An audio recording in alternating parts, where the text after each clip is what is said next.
pelajaran kali ini, marilah kita berdoa terlebih dahulu ya. Untuk ketua kelasnya dimohon untuk memimpin doa. Ya Bu, semua siap, berdoa mulai.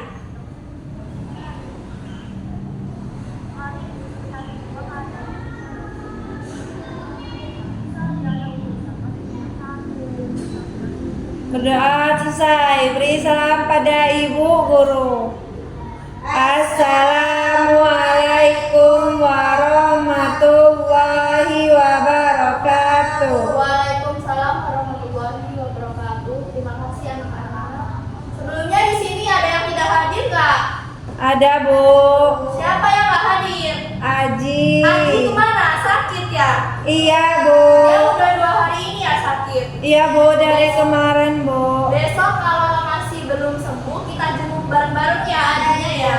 Iya Ibu. Selain itu hadir semua ya. Hadir Ibu. Alhamdulillah. Nah, sebelum kita mulai pelajaran, Ibu mau tanya. Nanti kalau Ibu bilang kelas 3 siap, terus nanti kalau Ibu bilang siswa kelas 3 apa kabarnya, kalian jawab baik ya. Oke. 1, 2, 3 mulai. Kelas 3 Siap. Kelas 3 Siap. Kelas 3 Siap. Siswa kelas 3 apa kabarnya? Baik Ibu. Siapkah kalian untuk belajar? Siap. Semangat semuanya dengan sama. Semangat. Siswa kelas 3 semuanya Siap. Hore. Nah, kali ini kita akan belajar mata pelajaran apa? Sejarah kebudayaan Pinter, Anis pinter. Sekarang kita mau belajar sejarah kebudayaan Islam. Oke, hari ini kita akan belajar sejarah kebudayaan Islam tentang mengenal ajaran atau agama bangsa Arab di Mekah.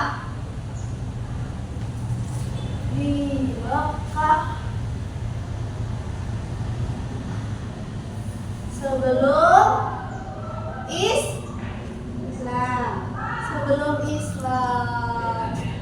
Mengenal ajaran agama bangsa Arab di Mekah sebelum Islam. Sebelumnya ada yang udah tahu belum? Agama apa aja sih yang ada di Arab sebelum Islam? Nggak tahu ya. Bu.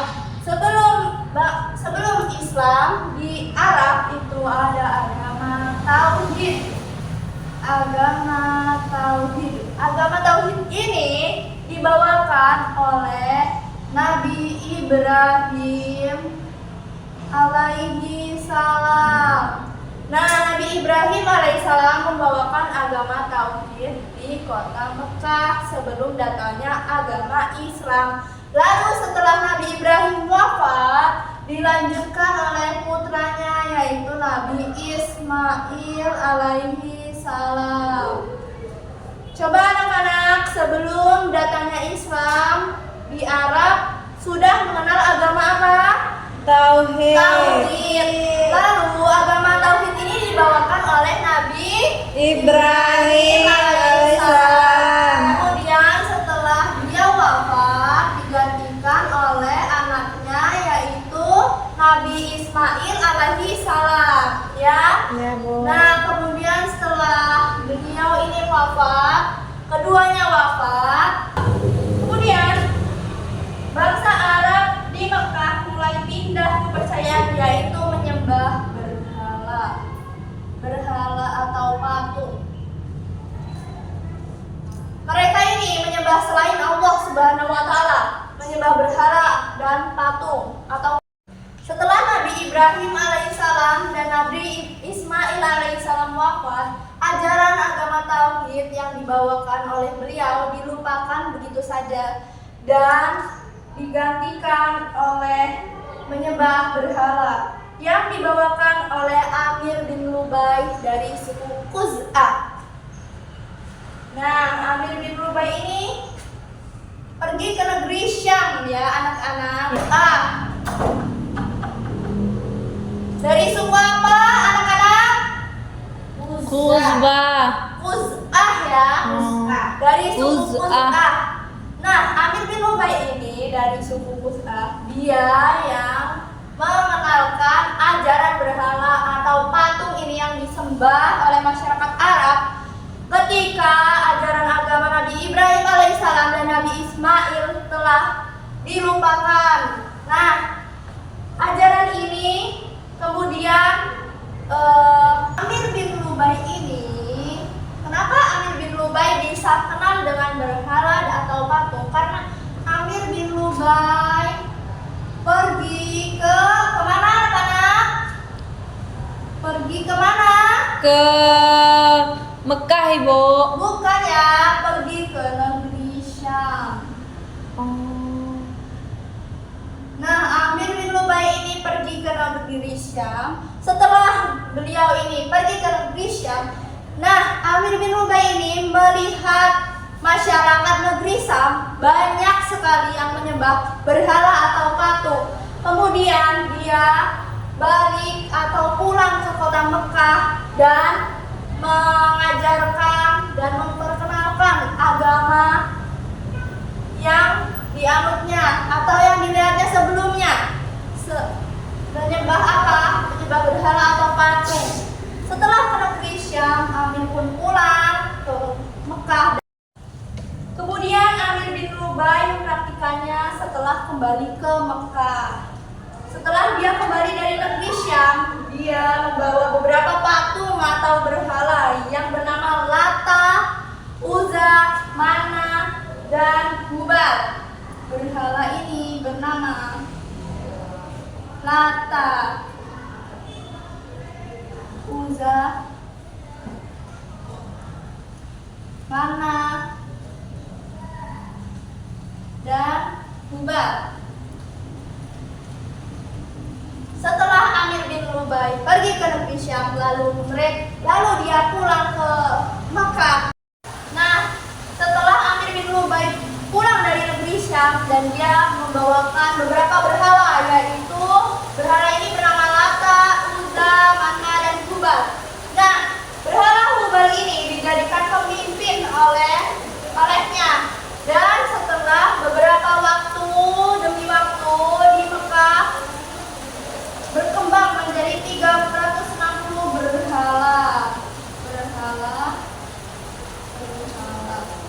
Nah, berhala-berhala ini berkembang dengan sangat pesat di kota Mekah menjadi 360 berhala. Berhala ini tidak sedikit ya anak-anak ya.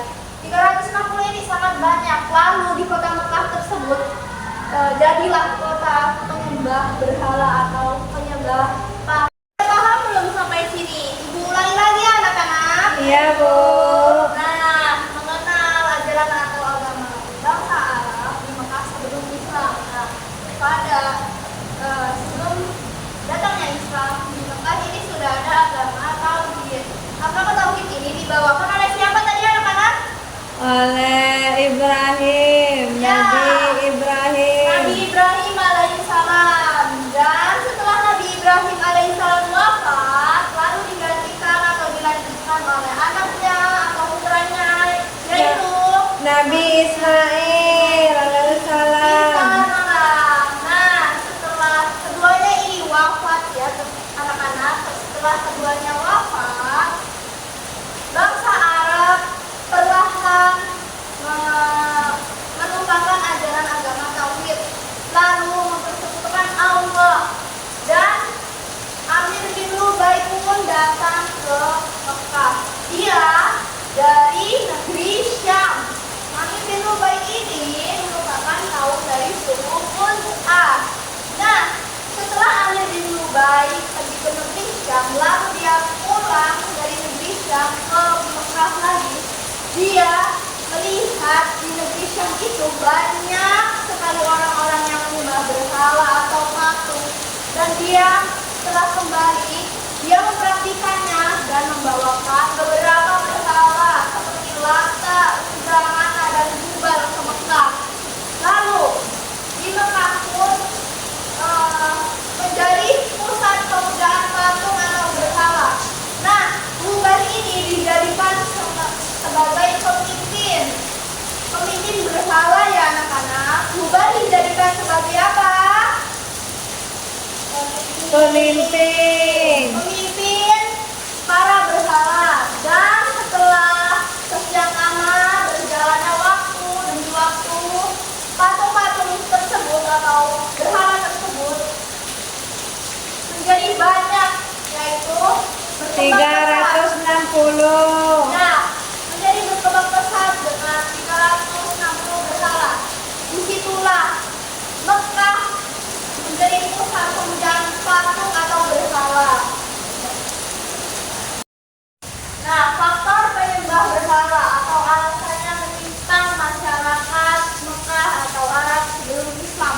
Faktor yang pertama yaitu kebutuhan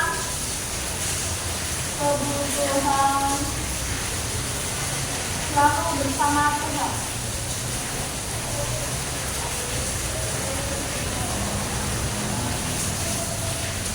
Nah, penyimpangan ini terjadi karena masyarakat Mekah atau Arab itu membutuhkan kebersamaan bersama Tuhan, atau mereka itu benar-benar ingin menjadi umat dan membutuhkan petunjuk dari Tuhan. Nah, yang kedua, mengagungkan leluhur atau nenek moyang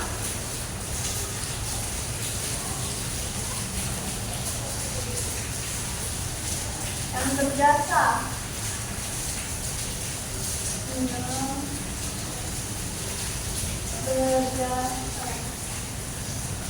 Yang kedua, mereka ini mengagungkan leluhur atau nenek moyang yang berjasa. Menurut mereka, sangat mengagung-agungkan leluhur atau nenek moyang. Dan karena nenek moyang dianggap berjasa bagi mereka, disitulah mereka selalu mengagung-agungkan leluhurnya. Dan yang ketiga ada ketakutan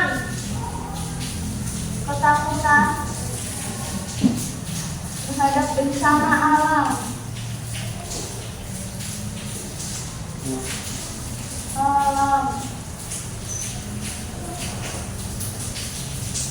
Sehingga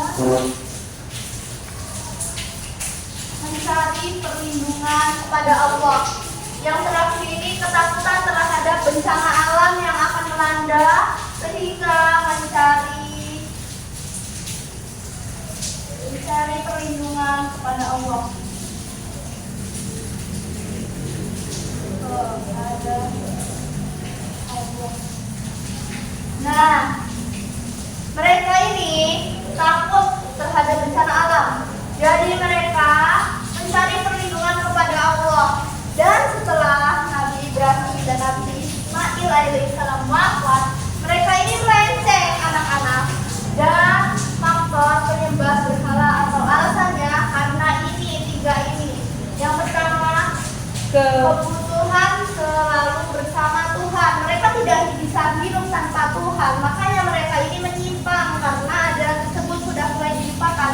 Dan mereka ini butuh sekali Tuhan. Lalu ada Amir bin Rubai yang pergi dari negeri Syam dan mengajarkan bahwa berhala ini dijadikan sebagai Tuhan dan disembah oleh mereka, sehingga menjadi pusat pemujaan patung atau berhala di kota Mekah.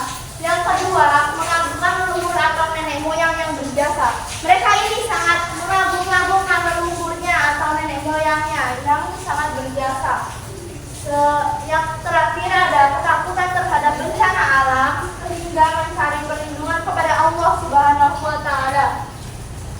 Karena ketakutannya terhadap bencana alam, nah mereka ini mencari perlindungan kepada Allah Subhanahu wa Ta'ala. Itu ya anak-anak, paham? Paham. Ajaran penyembahan berhala pada masa jahiliyah dinamakan agama Watsaniyah. Apa anak-anak? Watsamiyah. Ya benar, yaitu agama yang menyekutukan Allah Subhanahu wa Ta'ala. Nah, dengan mengadakan penyembahan kepada Ansab itu apa? anak-anak, ansab itu batu yang memiliki bentuk, batu yang memiliki bentuk. Sambil ibu nulis di papan tulis, kalian catat ya. Jangan lupa dicatat, jangan pada tidur ya. Yang kedua ini angsa, berupa patung yang terbuat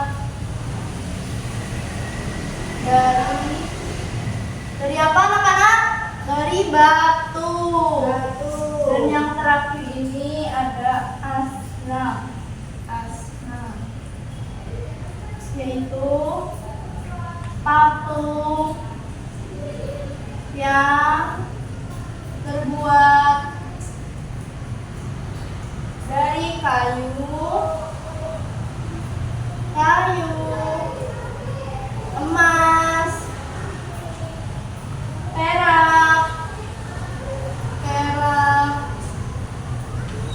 dan juga logam. Nah, setelah itu mereka menyembah berhala. Nah, berhala ini bernama ansab. Ansab itu batu yang memiliki bentuk. Yang kedua ini autsa. Autsa itu berupa patung yang terbuat dari batu. Dan yang ketiga ini ada asnam. Asnam adalah patung yang terbuat dari kayu, emas, perak, dan juga logam. Nah, sembahan masyarakat Mekah sebelum Islam tadi udah ibu sebutin ya. Sebelumnya itu ada apa anak-anak? Ada Lata. Lata yaitu dulunya adalah orang yang membuat masakan berupa adonan roti untuk jamaah haji yang datang ke Mekah. Setelah ia meninggal, kuburannya disembah oleh orang-orang Taif. Setelah ia meninggal, Lata tadi apa anak-anak? Lata orang dulunya adalah orang yang masak makanan berupa adonan roti untuk jamaah haji di Mekah. Nah, Lata ini dulunya orang yang masak makanan berupa adonan roti untuk jamaah haji di Mekah. Lalu setelah beliau ini meninggal, setelah ia meninggal, para orang-orang ini menyembah kuburannya, menyembah makamnya, disembah oleh orang-orang Taif. Nah, setelah Bani Sakif atau penduduk utama kota Taif masuk Islam, maka Rasulullah SAW mengutus Al-Mughirah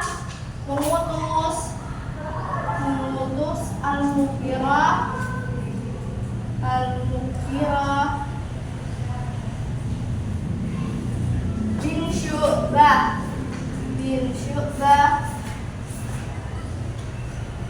untuk menghancurkan kuburannya dan dibakar hingga tidak tersisa. Nah, setelah orang-orang Taif ini menyembah patung Lata, berhala Lata ini, kemudian Rasulullah SAW mengutus Al-Mughirah bin Syu'bah untuk membakar makamnya dan tidak tersisa lagi, agar orang-orang Taif ini tidak menyembah lagi berhala.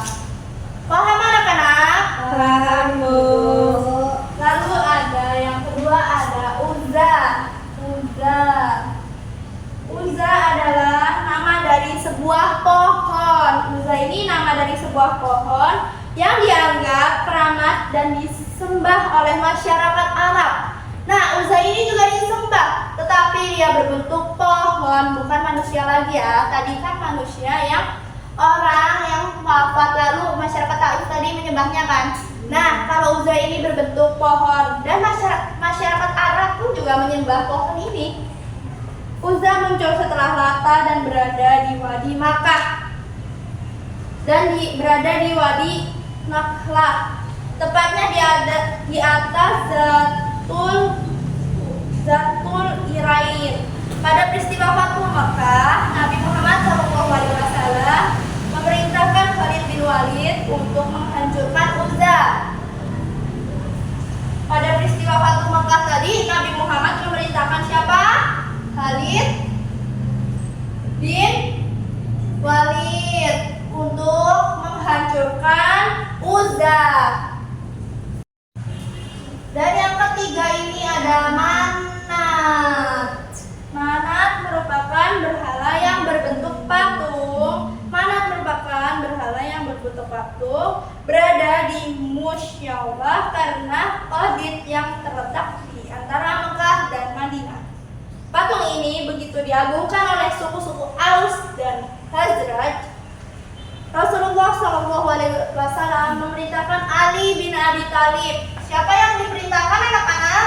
Ali bin Abi Thalib.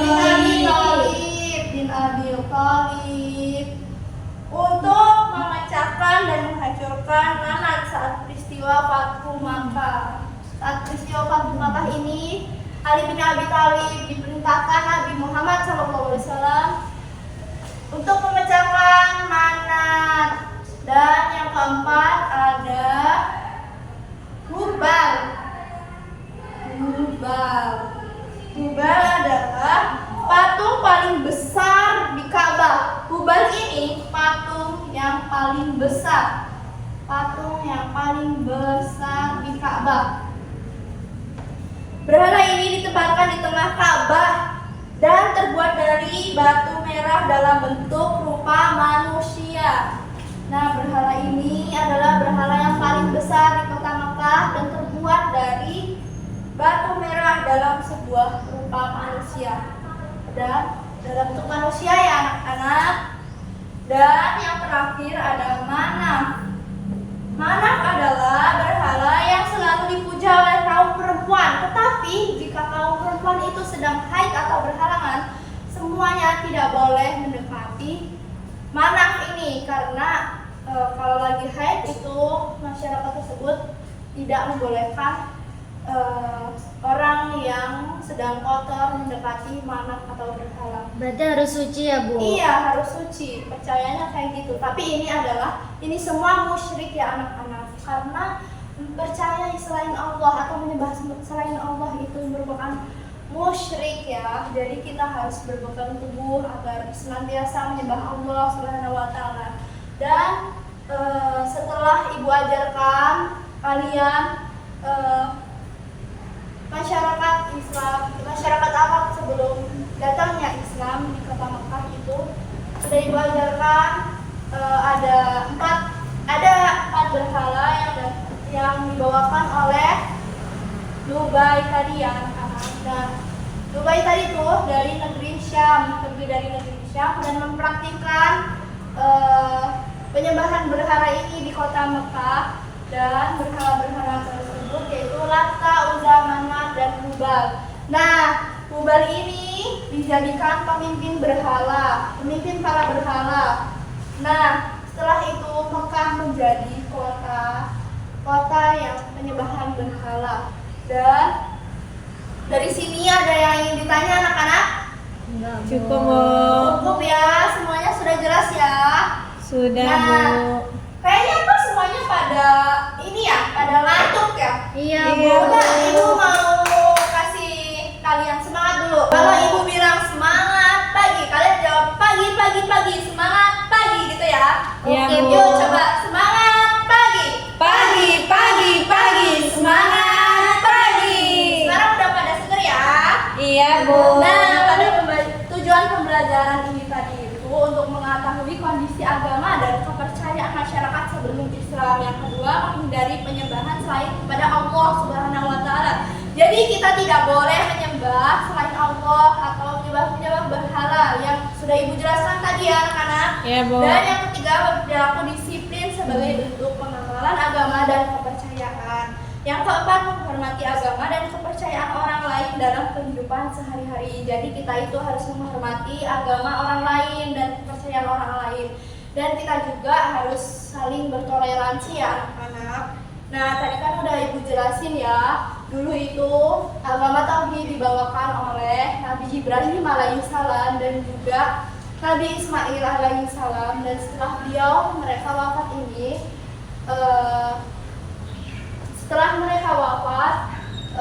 perlahan agama tauhid ini dilupakan dan juga digantikan oleh penyembahan berhala. Mereka menyekutukan Allah ya anak-anak, mereka menyekutukan Allah. Nah, setelah Nabi Ibrahim dan Nabi Ismail tadi wafat, keduanya wafat, masyarakat Mekah mulai pindah kepercayaannya itu menyembah selain Allah Subhanahu wa taala. Masyarakat terpengaruh ajaran kepercayaan yang dibawakan oleh siapa tadi anak-anak? Amir bin Lubai. Nah, Amir bin Lubai ini dari suku Khuza'ah. Nah, Amir bin Lubai ini pergi ke negeri Syam, lalu di negeri Syam Amir bin Lubai melihat masyarakat di negeri Syam itu menyembah berhala atau patung. Lalu setelah kembali dari negeri Syam dan Amir bin Lubai ini ke Mekah, dia mempraktikkan dan mengajarkan penyembahan berhala di kota Mekah. Nah, Amir bin Lubai ini pun dari negeri Syam dia membawa beberapa berhala, yaitu Lata, Uzza, Manat, dan juga Hubal. Di mana Hubal dijadikan pemimpin berhala oleh kaum tersebut. Dari keempat patung tersebut kemudian berkembang pesat menjadi 360 berhala. 360 berhala ini tidak sedikit ya anak-anak. Iya, Bu. Berkembangnya juga sangat pesat sekali. Banyak, Bu. Iya, banyak sekali. Dan sejak saat itulah Mekah menjadi pusat pemujaan patung atau berhala. Lalu faktor penyembahan berhala tadi udah ibu jelasin ya. Yang pertama, kebutuhan selalu bersama Tuhan. Masyarakat Arab ini tidak bisa hidup tanpa Tuhan. Karena itu kebutuhan selalu bersama Tuhan. Dan mereka setelah agama tauhid tadi hilang perlahan-lahan, mereka pun diajarkan untuk menyembah berhala. Lalu mereka pun percaya aja akan penyembahan berhala tersebut karena mereka sudah buntu gitu. Jadi mereka ya menyembah berhala. Yang kedua, menggunakan mengagungkan leluhur atau nenek moyang yang berjasa. Bagi mereka itu mengagungkan atau nenek moyang atau leluhur yang berjasa itu sangat-sangat penting ya anak-anak. Yang ketiga, ketakutan menghadapi bencana alam sehingga mencari perlindungan selain kepada Allah, karena mereka sudah banyak sekali menebarkan ajaran-ajarannya. Percaya kepada selain Allah, mereka pun menyembah berhala karena mereka takut akan bencana alam yang akan terjadi di kota Mekah. Lalu mereka pun menyembah selain Allah. Ini sepertinya udah pada paham ya anak-anak. Sudah. Iya, Bu. Tadi ibu mau tanya, tadi yang jadi pemimpin berhala-berhala tersebut tadi apa? Kalau udah paham, ayo. Berhala Hubal. Jangan lupa dicatat ya anak-anak. Oke, Ini Bu. ilmunya sangat penting dan ibu juga udah jelasin dari tadi ya. Jangan tidur dan jangan lupa dicatat. Minggu depan ibu akan mengadakan UTS atau ulangan tengah semester dan materinya tentang ini yang sudah ibu jelaskan ya. Jangan lupa berhala apa saja yang dibawakan oleh tadi yang ibu sudah jelaskan dari negeri Syam itu apa saja yang dibawa olehnya. Dan Hubal ini menjadi pemimpin berhala-berhala lain. Nah, sepertinya jika semuanya sudah paham, juga karena waktunya sudah habis, jadi ibu akan mengakhiri mata pelajaran hari ini. Dan jangan lupa besok minggu depan kita adakan UTS. Kita kan mau UTS, jangan lupa dipelajari materinya karena materi ini bakal keluar di UTS minggu depan ya anak-anak. Jangan lupa dipelajari dengan cermat dan juga dipelajari pelajari dengan hukum. Dan Ibu akhiri, wassalamualaikum warahmatullahi wabarakatuh. Waalaikumsalam warahmatullahi wabarakatuh. Terima kasih anak-anak. Terima kasih, Ibu.